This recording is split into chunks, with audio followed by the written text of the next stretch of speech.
أعوذ بالله من الشيطان الرجيم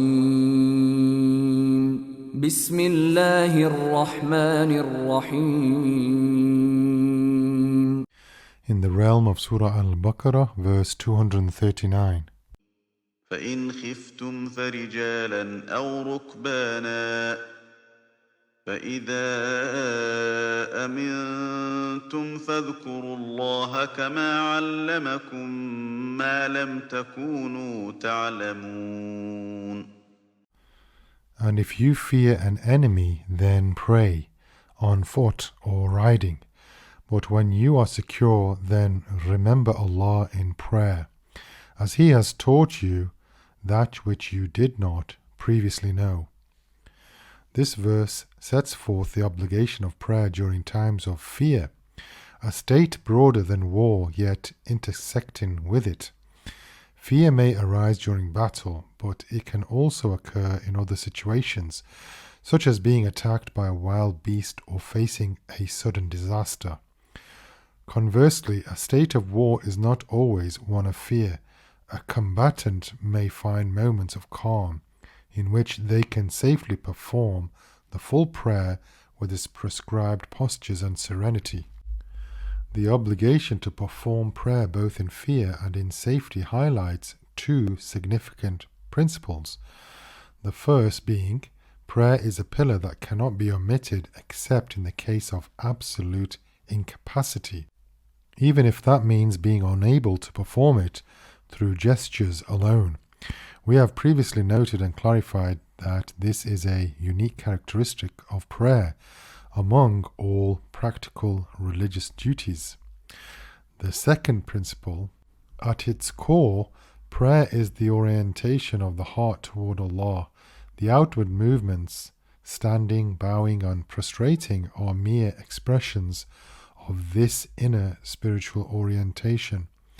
If circumstances prevent the full execution of these movements, such as complete bowing or prostration, then gesturing suffices, and this is known as prayer by indication.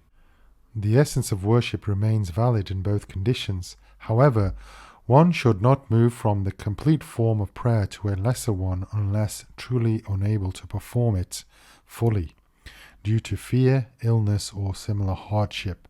Allah, glorified and exalted, has granted believers a concession in times of fear. They may pray while walking, meaning on foot, or while stationary, and they may also pray while riding. The word rukban is the plural of rakib, or rider, while rijal is the plural of rajil, or one who is walking.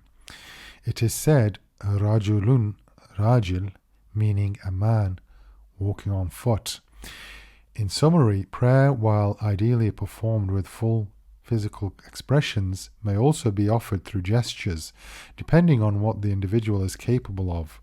For at its heart, prayer is a deep internal orientation towards Allah subhanahu wa ta'ala, the creator of all things. This is indeed astonishing.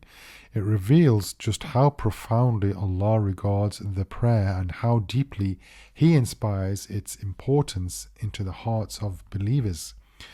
Prayer is a provision in times of fear and hardship. It is never abandoned, even in moments of extreme danger. Thus, the warrior performs it in the battlefield, sword in hand, sword above his head. He performs it as a weapon, just like the sword he wields. It is a shield, like the armor that protects him.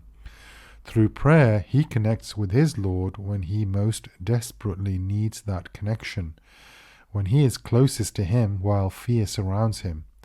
This religion is a path of worship, a worship of many forms, with prayer as its crown. Through worship, a person rises to the loftiest ranks. Through worship, he is made firm in adversity and refined in prosperity. Through worship, he enters into peace completely, and it floods him with tranquility and security. Hence, such attention is given to prayer, even with swords in hand and at throats. And when security returns, prayer resumes in its familiar form, as Allah has taught the Muslims. Remembering Allah in peace becomes a form of gratitude for what He has taught them when they once knew nothing. Allah subhanahu wa ta'ala says, "And when you are secure, remember Allah in prayer, as He has taught you that which you did not know." And what would human beings have known had Allah not taught them? And were it not for His constant teaching day by day, moment by moment, throughout the span of life. And Allah knows best. Walhamdulillahi Rabbil Alameen. وَلَقَدْ يَسَّرْنَا الْقُرْآنَ لِلذِّكْرِ فَهَلْ مِن مُّدَّكِرٍ